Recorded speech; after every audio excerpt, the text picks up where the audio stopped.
Well, let's kick right off with the first question to Marco. It has to be you. Winning 5 years in a row, how did you do that?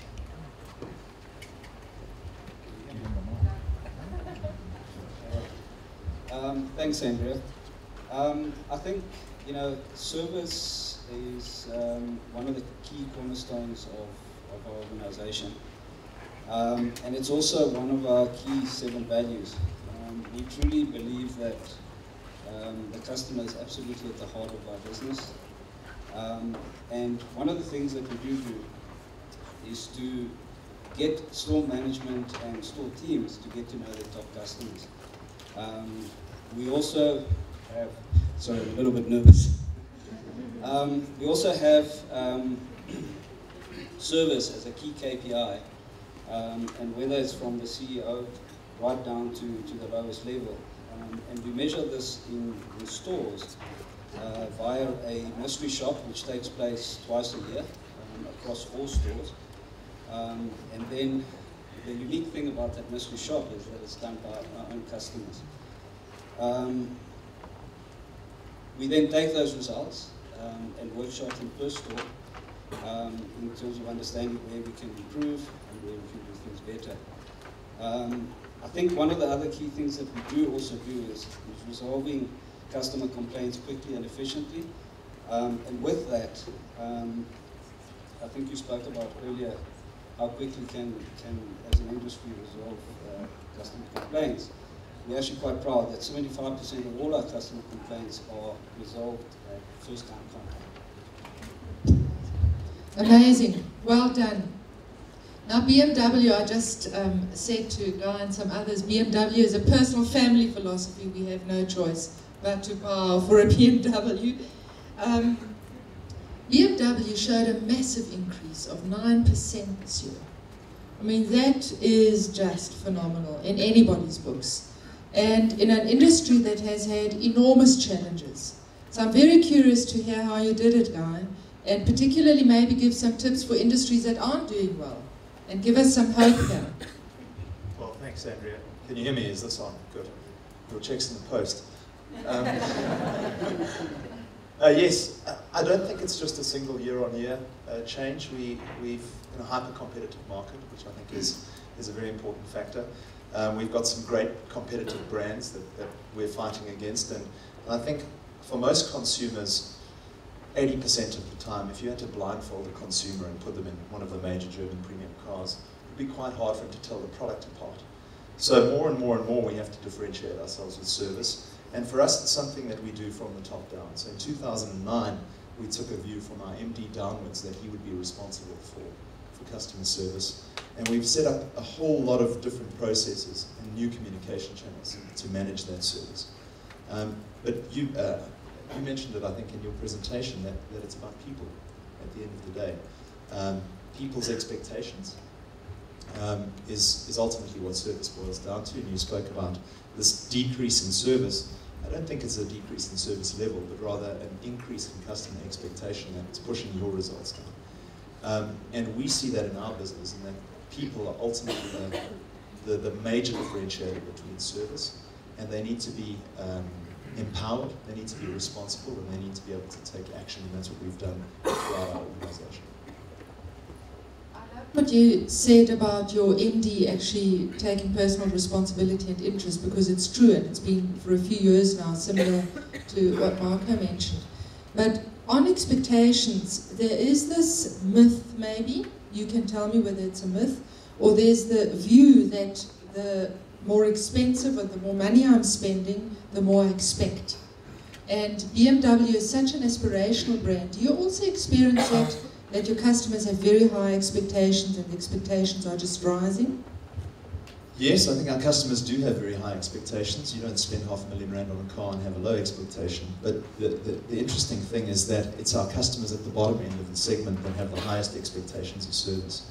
So a customer that's been with us for a while, a 7 Series customer, for example, who's gone through 3 Series and 5 Series and now is a 7 Series customer, he understands the service offering we deliver. He knows what sort of expectation, or rather we meet his expectation of service. But a customer that's coming out of another brand and is maybe buying a premium car for the first time, doesn't understand that the level of service can only increase by so much. There's not a 50% increase in the service level. And it's managing that customer's expectation that's really the most difficult thing to do. And you're clearly doing it well, so well done. My next question is for Ed. Absa has finally won, again, dare I say. And been aiming at working for this for a very long time. Now you had some fine things to say about your customer view, the Absa customer view. Yeah, so I think the realization, and maybe people think we're a bit slow out of the blocks on this, but I think the realization that we've had in Absa, and indeed across Africa and the Barclays Group in general, is you don't wake up in the morning and think, whoopee, I'm going to go out and open a savings account. Right? You don't get up in the morning and think, geez, today I'm going to go get myself a mortgage. It's not exciting in that way. But it is exciting planning for your child's education in their future. It is a pivotal moment in your life when you go out and buy your first home or get the home of your dreams, etc. So our role in banking is to help people get on and get ahead with their lives. And very often those are pretty important moments, landmark moments in their life. So we want to be there and to make their life much easier as they progress. And so focusing on making it easier and focusing on getting rid of the friction, getting rid of the annoyance of multiple forms, long cycle times, nervous decisions around credit, etc., is the way to really connect with the customer. And if we can do that, then we aspire to be the sort of go-to bank, we call it. But effectively it means the friend, if you can be a friend in banking, where you're there and you're the default choice to turn to. And I'll give an example. For me, a go-to brand is Woolies. So I've lived in South Africa for about 6 months now. And very quickly, I figured when I go into Woolworths, I get, whether I'm buying a jumper or food or whatever it is, it's clean, people are polite, it's easy to navigate the store, the queues aren't long, the price, it may not be the cheapest, but it's not going to be way off. And so it's just a no-brainer for me. I don't even need to think about it. I can just go there. And we want to be the same for banking, and we've got a long way to go. We're very grateful for this award today, but I think we're very aware of A, where the industry is, and B, where we are on really being that go-to bank and really being there for customers at these important times in their life. I've always believed banking is actually about a photo album, because the bank is always in the background, whatever it is you photograph, whether it's your new car, your new outfit, your wedding, whatever it is, the bank is always a part of it, the silent partner. But Ed, you mentioned something when we spoke before, how Absa, in trying to make life easier, has actually reduced the time on a particular transaction from something, or is about to reduce it from 5 days. You want to well, in fact, we can talk across multiple products or services that we've got, but I'll use this one of, in the past, we've always, every time someone's come for a product, they've applied, they've filled in forms, and we've done all this figuring process, etc., and they turn up for another product, and you do it again, it drives people crazy. It drives our customers crazy, and actually it drives us crazy as well. What we've managed to do is we've managed to take that process, which was sort of best case 5 days, down to what is now about a 12-minute transaction. And the really key piece is if you just listen to the customer, again, it's not rocket science. The customer, you say, would you like to fill in very long forms and repeat your name and your address about 10 times when you do it? Would you like us then to chuck those pieces of paper into some courier network where we don't know where it goes, and at the end of it someone will look at it and we might decide whether, you know, you can have what you want or not. I mean, the answer is going to be no, no, no, no, no. Would you like it to be instant? Would you like us just to welcome you to the bank once and never ask for that data again or that document again? Would you like you know, us to be environmentally friendly when we do it, etc.? The customer designs your process for you. If you really listen and ask your customer and start living in their world, then it puts a demand on you as a bank or as a company to figure it out and solve for that. And that's what we've done, and we're doing it across, you know, all products, all services, onboarding, customer service in the branches, digitally, etc. Great, so listening to customers, really engaging and listening to them is part of your success. Yeah, and look, one thing I'd say on this is it's about turning yourself upside down as well, and that's around understanding. If you need to hear the customer, then the people who are dealing with the customer day in, day out are your front line, and they can be in call centres and the branches, etc.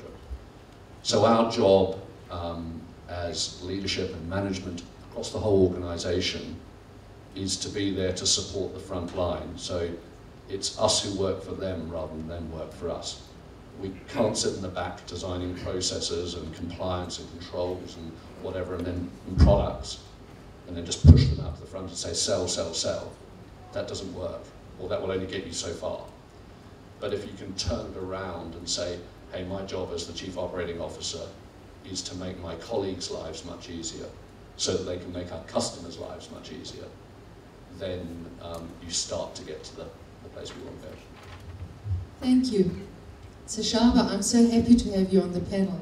And right next to BMW, who this year showed the biggest increase on the entire Orange Index, but McDonald showed the second largest increase. Now that's fantastic. How did you achieve that?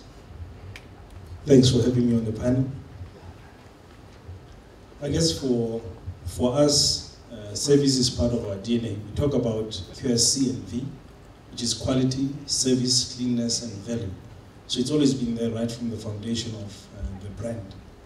And the trick is to how to make sure that within your local context, you are able to deliver on the service promise. And as BMW had said, it is about the people. And we've put tremendous effort in making sure that our people understand what service is within the South African context. And looking not only within our quick service restaurants that we compete with, but across industries. And at the moment, as it relates to service, I have to say Woolworths Food is the benchmark because we are about food. So when our customers have a particular experience at Woolworths Food, they have a similar experience, they expect a similar experience, if not better, particularly for speed. So we are putting quite a lot of effort at the moment in making sure that we understand service requirements within the context of the South African environment, without neglecting the benchmarks that we have globally. ABSA is measuring their staff in 5 days, ours is in seconds. Every second counts. It's a slogan that we use. We have very specific targets that are globally set, from taking an order to delivering it, which is 210 seconds. And then our effort goes to try to make sure that we meet that. But along the way, we do have challenges. Obviously, sometimes people neglect to greet you. But that alignment and really focusing on understanding how to deliver service within the South African context is something that we spend quite a lot of time working on. Sechaba really gave me the sense of this is a benchmark person you want to see in a service environment, because of the many things which he says about looking, obviously following what's globally important. Those benchmarks are not negotiable, but it's more important to be connected locally. And we'll come back to that particular point. And then the second point was, don't just look at your own competitors. Don't be obsessed by your own industry, but look broader. Look at who the benchmark is out there, whether it's Woolworths Food or whoever it is. But if I can learn something from an industry, other industry, I will. And it's just great hearing that. Thank you for that, Sechaba. Sarah, you said, well, now it's the first time you won, so well done. It's fantastic to have you on board. And you said Vodacom's also always been good at voice. Now it's the time for data. And I think in terms of greater social changes, the age of people, it is really about data. Now, whilst telco showed a decrease overall, talk to us about data. Talk to us about your business. So yes, I mean, I think the market is reaching saturation when it comes to voice. And whilst we say we've got a better handle on voice, I mean, I think there's always room for improvement. But on the data side, what is very interesting is that it's quite complex, you know, and we need to take customers on this journey with us. So we're on a mission to really unlock the power of the internet for all South Africans. And we really feel that this is fundamentally important to everything that we do. We believe that if we get it right, it's going to help us to grow the economy, improve education, improve society, and connect people.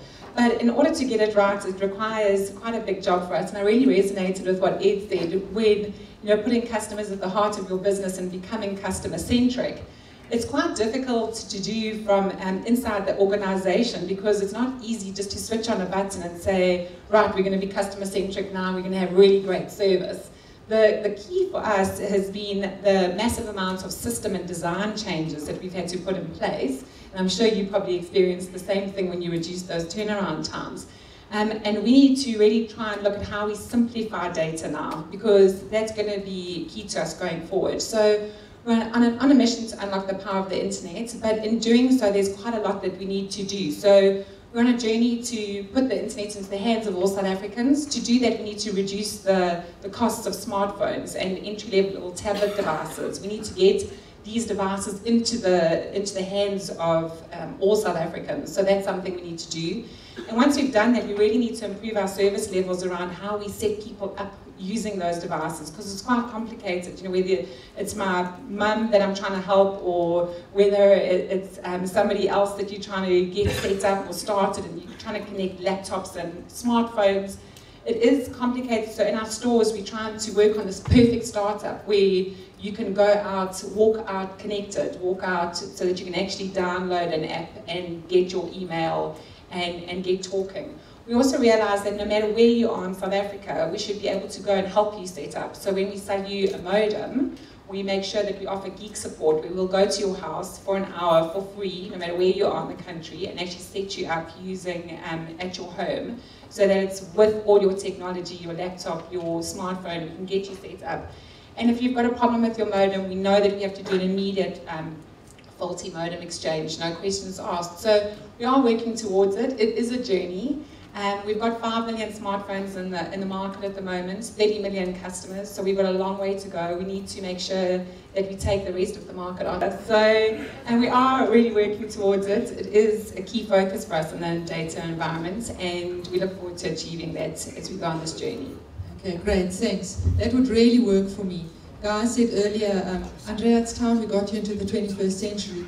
But if you look at Sechaba's beautiful orange, what is it, an iPad?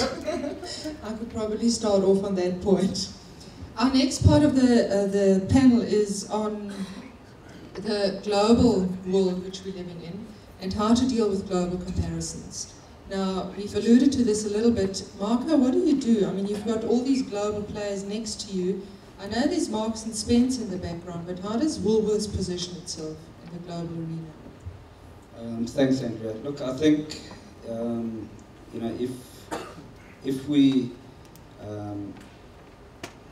you know, we view competition as good to start with, and I think, as everybody has said today, it one raises our game, and two, it sets absolutely new benchmarks. I think for us as Woolworths, it's really just to keep doing what we're doing, but to keep doing it better, if that makes sense. You know, to continue to listen to our customers, and to look at service, in all its aspects, and it's not just in terms of the one-to-one contact, but looking at product, looking at value, looking at innovation, convenience, and hopefully continue to delight and surprise our customers when they actually come into our stores. I think, you know, the industry has moved, keeps moving. Value for money is not just about price anymore, it's about, you know, what are you actually getting for that value. It's about store layouts, it's about ease of shopping, it's about how heavy is that shopping trolley, how environmentally friendly is that trolley. And I think also for us, everybody has spoken about employing and about having the right people. And for us, it starts there as well. And if you have the right people for your organization that actually aspire to your brand and resonate with your values, I think, you know, that we don't need to worry too much about competition. There's a confident statement. I'm always paranoid about competition. Sechaba, you earlier mentioned the global arena, which is so important. You've also got the innovation hubs twice annually. But talk to us a bit more about how is a South African understanding different to a global understanding? How's your consumer different? If you're talking family meals or, you know. As I said, it's important to realize that consumers, because of accessibility of information, benchmark you against global best practices anyway, because they can hear or read about an experience that somebody had on McDonald's somewhere in China or in the US. So, because the world is global, it's always understanding that you have to be global in everything that you do. So for us to make sure that we are always aligned to what the McDonald's business is doing around the world, on an annual basis we meet twice. The first part of the year we talk about how well we executed the business plan, compare ourselves to the other markets, and extract some of the best practices that come out of it. And within the service, for example, we have a measure called CSO, which is a customer satisfaction opportunity.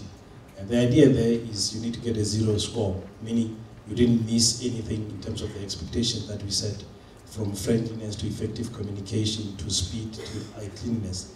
And that's a global score that everybody has to hit. So if somebody is making good progress on speed, in this forum, that's when you get to see what type of initiatives are they doing to improve on their speed. If somebody is about friendliness, what are some of the initiatives that are doing? And some of them, stuff that we do, and then it has unintended consequences. So as we increase capacity, for example, on our drive-through, we are now using the speakerphone. It gives us about 3 more car lengths to increase that capacity, but that then means you don't have to face-to-face interaction with somebody as they take orders. Then our friendliness scores are going down. Then you find other guys have figured it out how to resolve that issue, and then you pretty much bring that into the fold. And we also look at comparable markets. Some of them are first class. You go to New Zealand, Australia, and Malaysia, and then we benchmark ourselves there and say, if somebody from those markets was to come to South Africa, what would be the expectation? And during the World Cup, it was a good test of how well we are. The systems that we train our people on are the same systems that all the other people around the world get to be trained on, because our kitchen equipment, the layout is pretty much more or less the same, and that allows us then to be even closer and closer to where we are. And as I say, globally, we look at service not as a destination, but a direction, because there will always be better benchmarks. Tomorrow, BMW will be setting a better benchmark as to how to interface, how do you experience a new product. And then you move on to the telecoms, which is basically where a lot of the action is going, as to how do they simplify how somebody interacts with the product. So all those come into play to allow you to then continue to improve your own internal systems. And the people factor, I have to emphasize, it's absolutely key. We talk about hiring for a smile, because we believe our training system can get you there. But if your smile and attitude is not there, it becomes a little bit more of a challenge. So for us, service is not a destination, it's more the set of our sail, it's a direction. A lot of what Sechaba has said was that you need to look at the direction, and the important bit there is not to have unintended consequences. If, for example, you were to blindly roll out the family meal, the US family meal. We have different families in South Africa. We child-headed households. It's an entirely different situation. And one needs to have that local relevance, otherwise you'll just become inconsequential and irrelevant for your market. So thank you, Sechaba. Ed, Barclays, of course, enjoys a leadership position in the UK. How is it relevant in South Africa and in Africa overall? I think it's very relevant. Barclays is a majority owner of ABSA, and it's an active investor in ABSA. And those pieces I was talking about before around being the go-to bank and making lives much easier, those are philosophies and strategies and visions that Barclays has. And that's great because it gives us the license of our owners to take the steps that we need to do, backed by their capital and their means, if you like, to deliver that. And that's a big advantage. So, for example, they get it that you can design a product and a service, and if it works the way the customer believes it works, when they buy it at a price that's right, with great convenience and service, you still haven't made it. You've made a rational connection with your customer, but you've also got to get that emotional connection. You've got to be likable, you've got to be relevant, and to be a friend to the customer. And having an owner who gets that, who, if you like, is somewhat evangelistic about it, is a good place to start from. But then of course there are assets as well. So we'll be rolling out our mobile banking apps on tablet, on smartphone, and on across all the phones.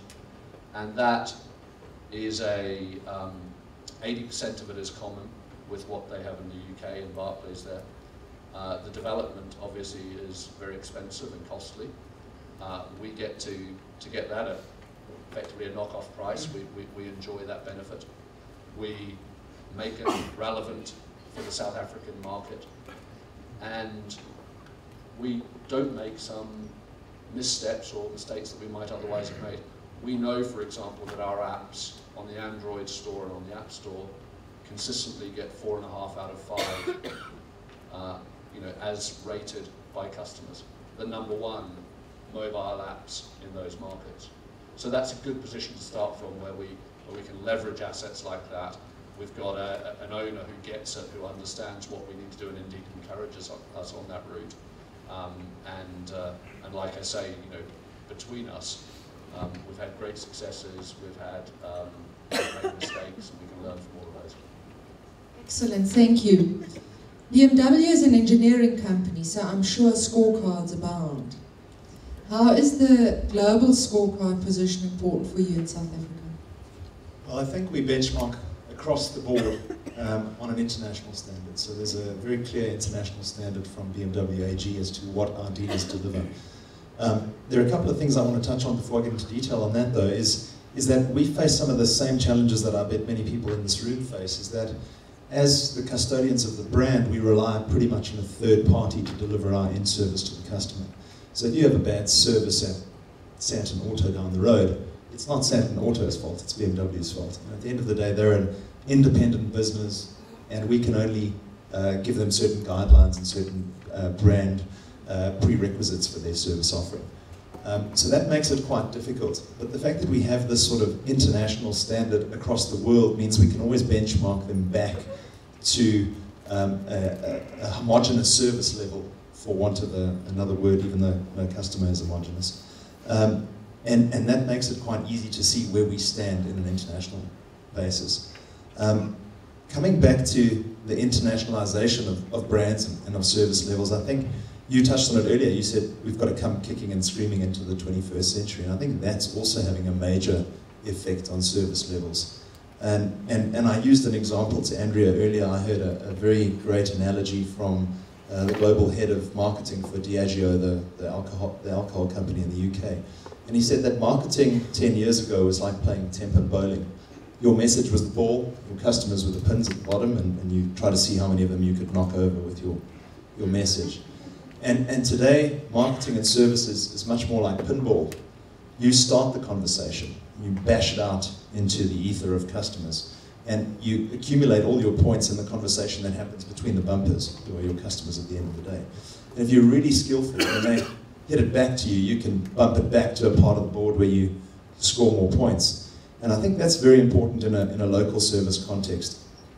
Facebook, Twitter, online platforms, they all give customers a sense of anonymity. You can hide behind a hashtag and make complaints about some of the most ridiculous things. But if you manage your reputation well as a brand, you can actually get your customers to defend you. You don't actually have to defend yourselves, you know. And I think that's a very important distinction in terms of service in a global environment. This is exactly what our next discussion point was, that service is no longer just service and a finite entity as such.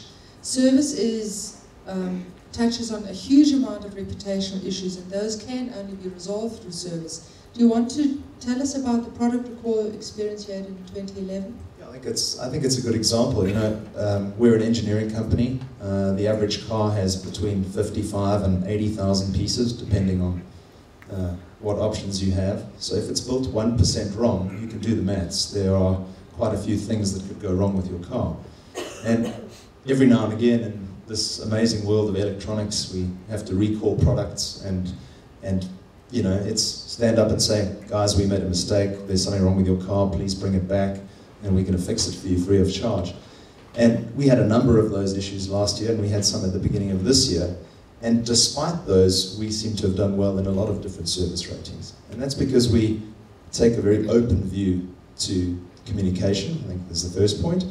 And secondly, we took the clear view that it's far more embarrassing for you to break down on the side of the road than for us to say to you, hey, you know, your car might break down, bring it back, and get it fixed. And I think customers resonate with that sense of ownership. They value the fact that you respect them enough to maybe embarrass yourself and call your product back just so that they aren't inconvenienced, just so that they don't stand the chance of being inconvenienced. Because ultimately a recall is only something that you do because somebody might have a problem. You've simply built trust. Yeah, absolutely. It's the fundamental basis of any service interaction is trust. And that trust needs to be on both sides. You know, you need to be able to trust that the complaints you're getting are real, even though some of them aren't, as the one example I told Andrea about earlier. We had a Facebook complaint from a customer last week who ranted and raved about the fact that his car caught a light and we've done nothing to assist him, and why has it taken 3 days for us to get back to him? And ultimately what he left out of this whole equation was that his car caught a light at an illegal drag race where he'd filled the car with methanol instead of petrol, which makes for a very interesting customer interaction at the end of the day. You know, and you've got to send all these parts off to Germany for analysis in a laboratory before you can get back to the customer. But he's completely unreasonable about the fact that, you know, his car caught a light. He set his car alight. It wasn't us, you know. Thank you for that. I love that about customers. It's always unpredictable. There's always something new. When we think about service and Woolworths right now, the big white elephant in the room is, of course, what happened with the recruitment issue. And I was also amazed by the hundreds of phone calls which the Woolworths call centre fielded. And it's once again the people issue, the people who are willing to listen to hundreds of consumers sharing why they were annoyed. And having a very social, not a social in terms of party, happy conversation, but a meaningful conversation about what's happening in our society, what constitutes law, what constitutes Woolworths' responsibility, what constitutes a consumer's responsibility. And consumers, as we know, are changing. They're becoming aware of their citizenship role as well. But Woolworths the Woolworths call centre needs to be commended for how they dealt with that reputational issue, even though they were set up for a service environment. But Sarah, share with us about the startups, the ICT, the exciting stuff you're doing from a reputational perspective also. Yes, so as we said, we wanted to try and get the power of the internet to all South Africans. And one of the ways that we've traditionally done this is through donating a lot of money through our CSI initiatives. And I think you mentioned earlier that just giving money isn't good enough anymore. And how do we actually go around and show that we can enable, using our technology, we can enable people in a lot more meaningful ways. So we've worked with the Department of Education, where we've established in all regions, and we're busy with the rollout of the project now, ICT resource centres, where we can actually turn training on its head using the internet and using the power of our technology to do that. So we've set up these resource centres where teachers can come and access the internet, scholars as well as entrepreneurs who are starting new businesses. So instead of having to walk to internet cafes to send out your CV, or instead of having to figure out how to write a business plan, you can go to the resource centre and they'll actually help you then to set it up and get assisted. And we provide, instead of just giving it to them, we provided the content and the hosting thereof, as well as the free internet. And it really, I think, is one of the key ways that we can help better communities and put the internet into more people's hands in a much more meaningful way. And that's what we're really aiming to do. That's great. Could you also comment on social media? I mean, this is really about data. The big question with social media is that so often it backfires, actually, because it's seen as dumping technology somewhere. What's your Vodacom view on social media and the youth market? The youth market's very interesting for us because it's obviously a huge growth area for us. And one of the things that we ask ourselves all the time is how do we actually expand the youth market and make their first interaction with a mobile phone be through the internet? So I don't want to show my age here, but I mean, when I learned about computers, I learned Excel, I learned PowerPoint, and then I sort of got onto a computer. The youth of today, we think that their first interaction, or we know that some of their first interactions with the internet will be via Facebook, via an app, or via Wikipedia, or Google, or YouTube. And so it's really important for us, like I mentioned, to get those low-cost smartphones and tablets into the market. And then we need to provide the youth with apps and services that they can use to actually grow. And not just grow from a social perspective, but also grow from a learning perspective. I mean, Wikipedia is an amazing tool for students who are learning, and Google for answering questions. So we really feel that it can grow the economy as well. But I think the biggest challenge for us is that we also realize that the youth are very time pressed. So they don't want to sit in an IVR queue waiting for 45 minutes to get their question answered. If you don't answer it quickly, they're going to post something. Now that they've got Twitter, they're going to post something about you or post their question. So we really have to make sure that we're quite ubiquitous. We on Twitter, Facebook, web chats, online communities. We're at every single touch point. We try and make it easy for people to communicate with us. I think, like previously mentioned, we've also got a CEO who was really active on Twitter, active in helping people to get problems solved. So I think we are using all the technology that's available to us. But I think that with the plethora of ways to communicate now, it really enables people to share their views a lot wider.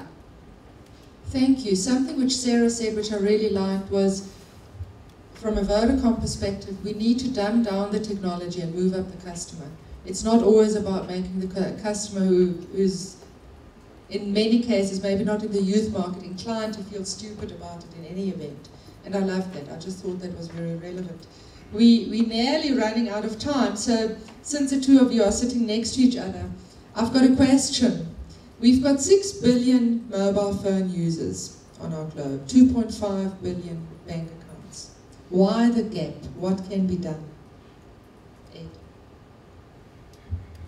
Okay, I'll be quick on this because I'm not sure I fully know the answer. One of the answers I think that we're going to see here is I think as smartphones become cheaper, and I think already in Africa we've got $40 phones, smartphones in Kenya, etc. You start to give a richer and cheaper touch point with customers.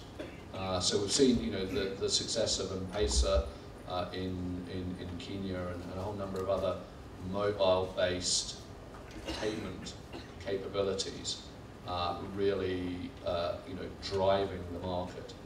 The challenge becomes, once they actually become ubiquitous, government, regulator, tax authorities, and everyone gets very interested in them. And you end up, you know, at a certain tipping point, getting to this place where I need to see your ID, I need to see your proof of residence, I need to know that you're not laundering, I need to know that this is, etc., etc. So I think it's a balance that we'll get to. I think it will actually be enabled by technology, because at that point you can have a much richer and local experience with the customer, enabled by the handset or the device, that really can overcome what to date has been kind of regulatory obstacles. Go ahead. If I can just make a comment there, we've only now just seen a tipping point in urbanization, where more people live in cities than they do in rural areas. And as urbanization develops, the need for banking, in my opinion, will increase. There's very little need for a bank account if I live in rural Mongolia, and I don't need to interact with any sort of electronic money transfers, you know. The reason I'm so passionate about the unbanked is because it's been calculated that they're losing 15 to 25% of their savings simply by being unbanked. It's a core issue that could, it just has so many effects on our economy and our society if we could get more individuals banked. And I do believe that technology is going to be very important in that discussion. So I'm excited about some of the things you've said. Yes, there is laundering, there are all those problems, but we also need to find new structures that are not in bricks and mortar to get access to those 4 billion other individuals. Maybe as a final question to the panel, how can we mobilize these winning competencies which we have? What are the ideas we have about applying this in a government context, in a municipal context? Because our core competencies are not always industry related. If we think about it differently, our measurement expertise, for example, measuring in seconds, our process rollout expertise. Do I have any suggestions from the panel? Yeah, I do have a suggestion. I think it's about active citizens. I guess as people, as customers, we tend to leave stuff for somebody else to fix. Let the government fix the service, let the roads be fixed, but we ourselves don't take personal responsibility to demand the service that is due to us, especially when we are citizens as well as paying customers. And if that can be done consistently, we'll get to a point where then we can set our expectations across and never compromise. And hopefully at that point in time, the service levels will begin to rise a bit. I put it in a slight metaphor like building a restaurant next to a sewage place and improving the menu. When customers are not coming because the stink that's around, it's pretty much that to say the entire country culture of service needs to come up for all sectors to come to the party.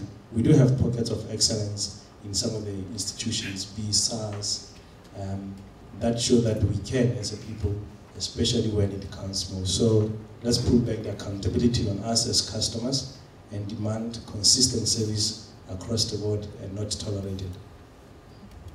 Well, let's close with that call of action that we're not just consumers, but citizens also. Thank you very much for that, Sechaba. Is there anybody else from the panel that would like to add something to that? Well, thank you very much to a wonderful panel. Thank you.